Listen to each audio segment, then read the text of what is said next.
Dikisahkan bahwa pada malam itu Maulana Syaikh masih berada di gedeng atau rumah Umi Hajar Rahmatullah yang berada di kompleks madrasah. Pada waktu itu jarum jam menunjukkan angka 9 lebih. Umi Hajar Rahmatullah di gedeng desa yang berdekatan dengan kompleks pertokoan Desa Pancor sedang duduk bercengkrama dengan seorang santri putri di ruang tengah. Tiba-tiba menyelononglah seorang yang tidak dikenal. Orang itu langsung masuk ke kamar tidur Maulana Syaikh Tuan Guru Kiai Haji Muhammad Zainuddin Abdul Majid. Pintu kamar itu dikuncinya dari dalam dan lampu kamar tidur itu seketika padam. Yang tampak dari celah-celah pintu bagian atas hanya sinar lampu senter. Santri putri itu berteriak, suasana menjadi gaduh.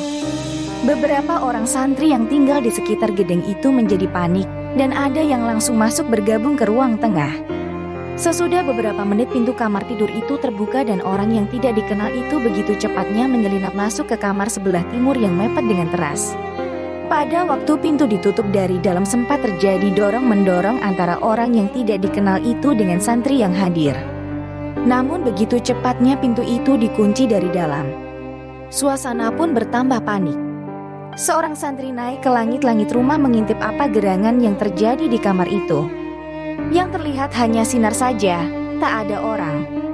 Dan ada seorang santri keluar ke teras memasang telinga mendengar dengan penuh perhatian apa yang terjadi di dalam kamar itu.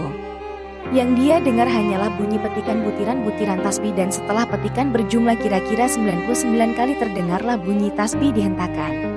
Mendengar itu, yakinlah santri itu bahwa orang yang tak dikenal itu bukan orang jahat. Bunyi petikan butiran-butiran tasbih itu terus berlangsung. Dan setelah hentakan tasbih yang ketiga terdengar, tiba-tiba keluarlah gulungan cahaya besar dari bawah atap sudut rumah sebelah timur laut yang mepet dengan teras tempat santri itu berdiri. Gulungan cahaya yang terang benderang itu kemudian melesat menuju Rinjani. Menyaksikan hal itu, saya terkesima, cerita. Santri yang berdiri di teras itu sebagai seorang santri yang tinggal di kompleks gedeng atau rumah Maulana Syaikh Tuan Guru Kiai Haji Muhammad Zainuddin Abdul Majid dan kamar tidur saya. Meskipun berada di luar bangunan induk gedeng, tetapi bersebelahan dengan kamar tidur beliau. Saya tahu persis kebiasaan beliau.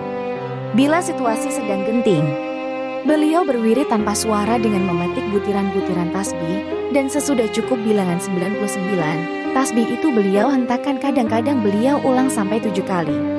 Sesudah itu barulah terdengar wirid beliau, demikian sambung santri itu. Selanjutnya dia bercerita sesudah menyaksikan gulungan cahaya yang melesat menuju Rinjani itu, saya masuk ke ruang tengah. Kemudian bersama-sama dengan santri yang lain kami membuka pintu kamar itu dengan paksa. Sesudah pintu terbuka, kami periksa semua sudut kamar, tetapi tak ada seorang pun yang kami temukan.